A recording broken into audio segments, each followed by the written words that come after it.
Scatman's World.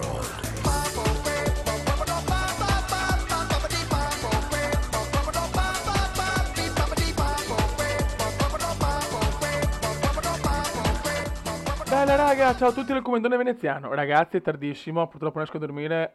Stiamo di fare un video veloce e sintetico. Allora, questo è il forum. La grafica è un po' così, da rivedere, però volevo solo mettere qualcosa per renderlo decente.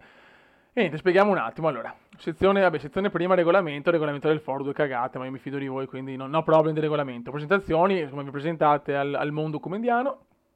Allora, su sezione qua Only Games si parla di videogiochi. Allora, tutti i giochi per PC, tutti i giochi per 360, tutti i giochi per PlayStation 3 e i giochi retro gaming, quindi Sega Mega Drive, Sega Saturn, Nintendo, vaffanculo.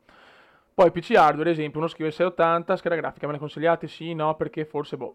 PC software, la stessa cosa con il software, buon game booster è buono per togliere via applicazioni? Sì, perfetto, meraviglioso. Fraps, come si registra su Fraps? Benissimo, vi mettere tutorial, robe, video, link, quello che volete ragazzi, sempre come si dice, insomma di mettere cose lecite, ecco, di non mettere link tipo virus, robe così, ma comunque scritto nel regolamento. Tornei online, cosa per me più importante, raga, voglio fare tornei di FIFA, Shogun, tutto quello dove è possibile fare tornei, cioè è troppo figo fare tornei online, dai ragazzi, e anche sessioni multigiocatori come Fly Simulator, Microsoft Fly, cioè qua ci possiamo organizzare per il meglio. Madonna, mi sembra uno delle televendite, ok.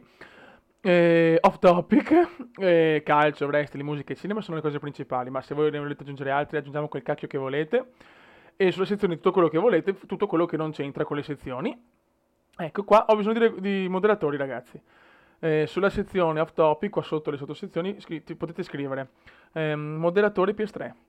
Ho moderato tutte le sezioni, voglio fare moderatore perché sono appassionato, perché ho voglia, pim pum pam, benissimo, moderatore, non c'è problema, insomma basta scrivere ogni tanto, io non voglio rompere le balle alla gente, se avete voglia, benissimo, così cominciamo a far lavorare un attimo il forum.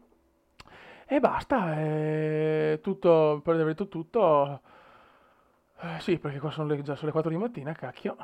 Niente ragazzi, per altre, se volete sapere altre cose, mi scrivete o su YouTube, o su Facebook, o su Steam, o dove volete, insomma. Adesso comunque devo mettere sul forum tutto il mio indirizzo, la via, codice fiscale, carta di credito, tutto quanto, così sapete tutto sul comendone. Ragazzi, alla prossima, ciao!